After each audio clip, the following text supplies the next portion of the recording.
अब मोहन भागवत जी का कहना है कि जब हिंदुइज्म एज अ रिलीजन का पंजीकरण नहीं होता है तो आरएसएस की पंजीकरण की क्या जरूरत है। उधर योगी जी यूपी में कहते हैं जब हिंदुइज्म एज अ रिलीजन का पंजीकरण नहीं होता है तो गौ माता को हम नेशनल एनिमल करके पंजीकरण क्यों करवाएं। This is statement. तो ये तो जुमलेबाजी हुआ मोहन भागवत जी, योगी जी, आपको नहीं लगता ये जुमलेबाजी है? आप लोग तो सो कॉल्ड विजिलेंटी गौरक्षक हो ना। किधर गई आपकी गौ प्रेम? किधर है आपकी गौ माता प्रेम? कहाँ है आपके गौरक्षक? You see this cow slaughter prevention act itself says it is a prevention and not a cure. So they are not going to put a ban on the cow slaughter because the act itself says after a certain age the cows are left to be slaughtered. Every state has its own age to consider at what age the cow has to be slaughtered. In Tamil Nadu, it is 10 years. And in the Central Act, the Cow Slaughter Prevention Act, it has been legislated, it has been enshrined as 14 years. So 14 years is the cap. बाकी states को decide करना है अपने अपने खुद के acts के हिसाब से. So why are they not putting a ban on this? Because UP is the highest exporter of beef. India itself is the highest exporter of beef. UP से सबसे ज्यादा एक्सपोर्ट होता है beef. You guys must be ashamed of yourself. आप खुद को हिंदू कहते हो, आप खुद को सनातनी कहते हो. किस हिसाब से आप हिंदू हो, किस हिसाब से आप सनातनी हो?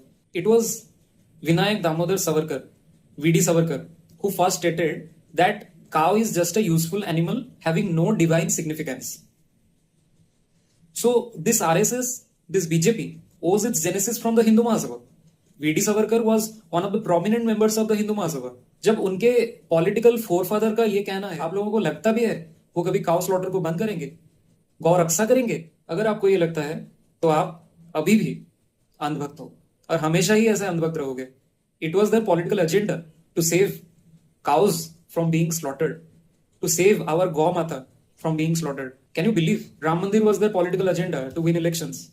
And वहीं से चोरी हो गया. और कहाँ गए अंधभक्तों के भगवान विश्व गुरु जिनका कलेजा चीख चीख के रोता था गौ हत्या के लिए? कहाँ है, क्यों चुप है? बताओ जरा. आप तो उनके भक्त हो. बताओ मेरे प्रिय मित्रों, आपका कलेजा अभी चिक चिक के नहीं रोता जब गौ हत्या होती है? कहाँ है आपकी भक्ति? आपकी भक्ति सिर्फ आपके पॉलिटिकल पार्टी की तरफ है, राजनीति में बैठे उन्हीं लोगों की तरफ है, ना गौ माता की तरफ है, ना भगवान श्री राम की तरफ है. आपको तो इतना भी नहीं पता है श्री राम ने कभी उनको खुद भगवान नहीं कहा. आपको तो ये भी नहीं पता भगवान श्री राम जिन्हें आप भगवान कहते हो, उन्होंने खुद को कभी भगवान कह के संबोधित ही नहीं किया. It was Hanuman who started calling him भगवान बिकॉज ही हैड दैट गुणस विद इन हिम. मनुष्य का गुण ही उसे भगवान के लायक बनाता है, भगवान नहीं बनाता. इसीलिए प्रभु श्री राम को हम मर्यादा पुरुषोत्तम कहते हैं, भगवान नहीं.